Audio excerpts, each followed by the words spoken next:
The dust of the Havenwood Valley settled on everything, a fine reddish-brown powder that clung to windowsills, coated the leaves of the ancient oaks, and, for 25 years, had been a welcome mat on the floor of my clinic.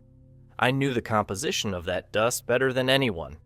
I knew it carried the ghosts of the old iron mines in the northern ridge, the faint sweet scent of the silverbell pollen that bloomed every May, and the microscopic spores of a dozen different fungi that thrived in the damp, shaded hollows.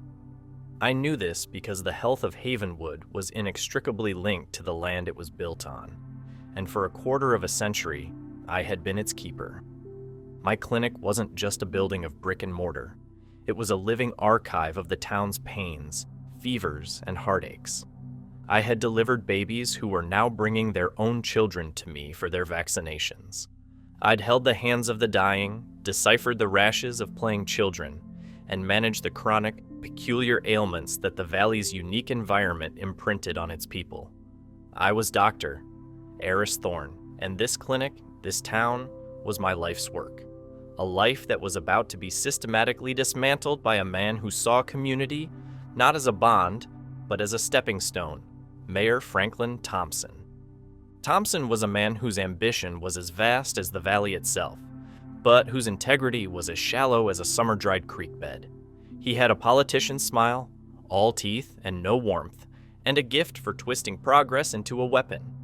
He saw my clinic, with its worn but welcoming chairs and its focus on patient history over patient throughput, as an archaic relic. He saw it as an untapped revenue stream, and more importantly, a seat of power to be gifted to his own blood. The assault began not with a bang, but with a whisper campaign. At town hall meetings, Thompson would speak of modernization, of efficiency, and of bringing Havenwood's healthcare into the 21st century. He'd point to my handwritten notes, my preference for long, in-depth consultations, and frame it as inefficiency, not care. He'd sow seeds of doubt, questioning my billing, my refusal to adopt the latest, most expensive, and often unnecessary, diagnostic machines.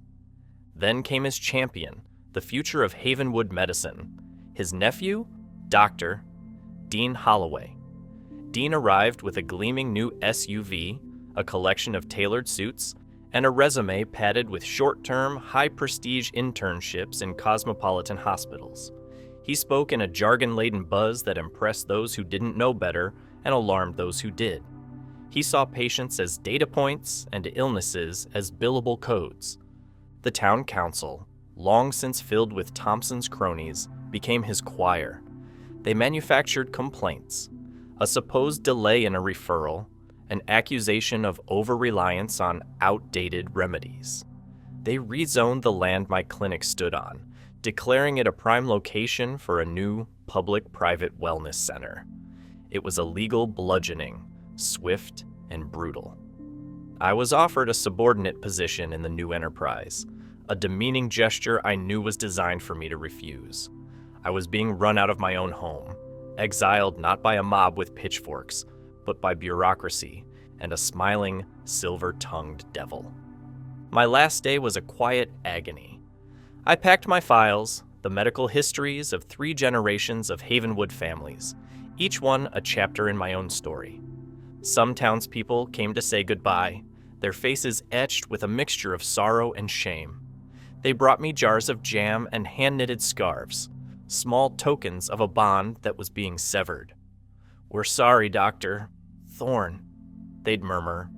"Thompson says it's for the best."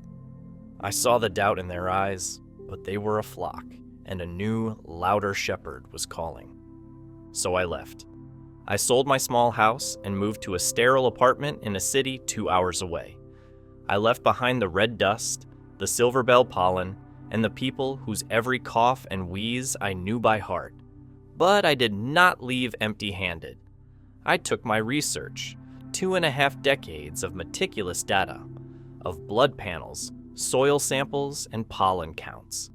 I took the town's secrets, its vulnerabilities, its ticking clock. I took the town's health with me because I knew, with the certainty of a scientist and the intuition of a spurned guardian that they would soon need it back. Back in Havenwood, Dr. Dean's reign began. The clinic was gutted, its warm wooden interior replaced with cold chrome and gray plastic. A new complex digital check-in system frustrated the elderly. Appointments were cut to a brisk 10 minutes. The subtle, valley-specific ailments I had spent my career managing were now dismissed. The chronic Havenwood cough, a reaction to a specific mold that appeared after the first thaw, was treated with generic antibiotics. The recurring joint pain in miners' descendants, linked to heavy metals in the soil, was brushed off as simple arthritis. Dean was a textbook doctor in a town that refused to be read like one. The collective health of Havenwood began to fray at the edges. It was a slow, insidious decline.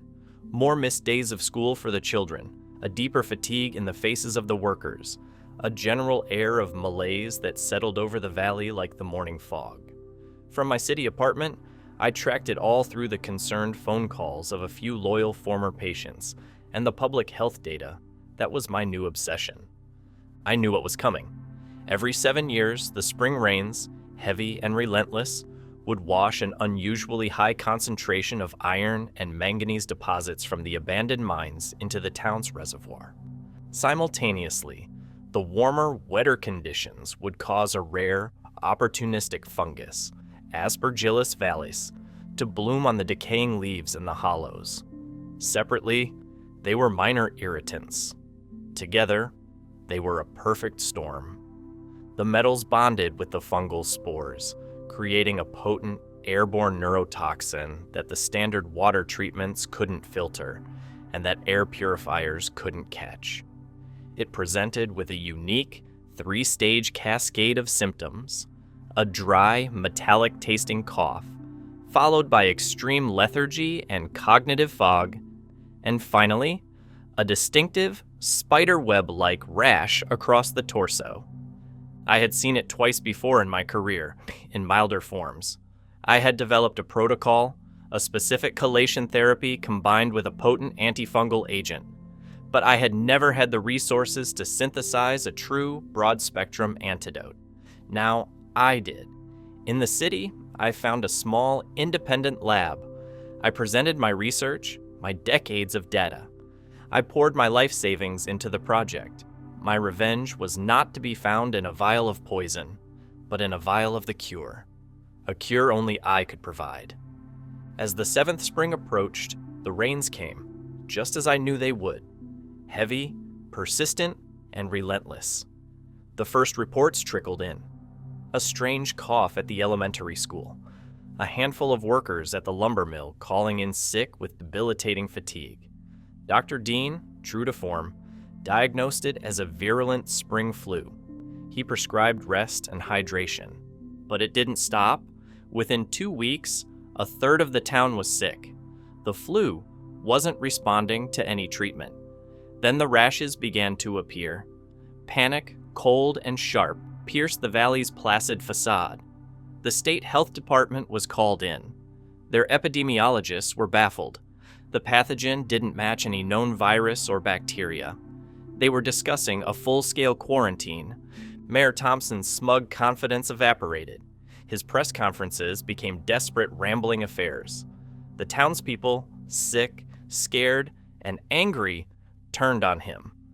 The same voices that had praised his modernization now cursed his name in the grocery store aisles, and a new chant began, first in whispers, then in open calls at emergency town meetings. Get Dr. Thorne. Dr. Thorne would know. The pilgrimage came on a Tuesday. A delegation of 3 town council members, including one who had been instrumental in my ousting, stood awkwardly at my apartment door. They looked haggard, their faces etched with the same fatigue that was crippling their constituents. They begged, they pleaded, they offered me anything. I listened, my face a mask of calm professionalism. I did not gloat. The time for emotion was past. This was a negotiation. I will come, I said, my voice even. But here are my terms. First, a public written apology from Franklin Thompson, and his immediate resignation as mayor. Second, Dr. Dean's medical license is to be formally reported to the state board for gross incompetence. Third, the clinic is to be returned to my sole proprietorship, with a new town charter guaranteeing its full autonomy. And finally, the town will fund the full-scale production and distribution of the antidote I have developed. They stared at me, mouths agape. They were expecting a plea for money, or perhaps a bitter refusal. They were not expecting a complete and total reclamation of my life's work and the dismantling of their political machine. They had no choice. They agreed to everything. My return to Havenwood was surreal. I drove down the familiar main street, past houses where sick families waited. I was not a returning hero. I was a necessary bitter pill they had to swallow. I walked into my old clinic, now a chaotic and fearful place. Dr. Dean, pale and sweating, tried to hand me a chart. I looked right through him. I took charge. The antidote, which I had brought with me in refrigerated cases, was prepared. I set up a distribution system in the town hall, my old friends and loyal patients working as volunteers. I recognized the symptoms instantly, of course. I explained the science to the stunned state health officials. The synergy between the mine runoff and the fungal bloom, a phenomenon unique to this small patch of earth. Within 72 hours, the tide had turned. The cough subsided. The fatigue began to lift. The spiderweb rashes started to fade. The recovery was as swift and dramatic as the illness had been terrifying. My victory was not loud or boastful. It was quiet, clinical, and absolute. Thompson resigned, his apology printed on the front page of the local paper, a pathetic testament to his hubris. Dean was gone the next day, a specter fleeing before the dawn. The clinic was mine again. I took down the cold gray plastic and brought back the warm wood. I hung a small, simple sign, Thorne Clinic. The red dust still settles on my windowsill, but something has changed. The town is healthy again, but it is also humbled. They look at me now, not with the easy familiarity of before, but with a new profound respect, tinged with the memory of their own foolishness. They understand now that a town's health is not a commodity to be traded or a business to be streamlined. It is a fragile ecosystem, a delicate balance of knowledge, trust, and care. They had run me out of my own clinic, and for a terrifying moment, I had taken their health with me. Not because I wished them harm, but because I had to teach them what they had forgotten. I was their health, and I was, finally, home.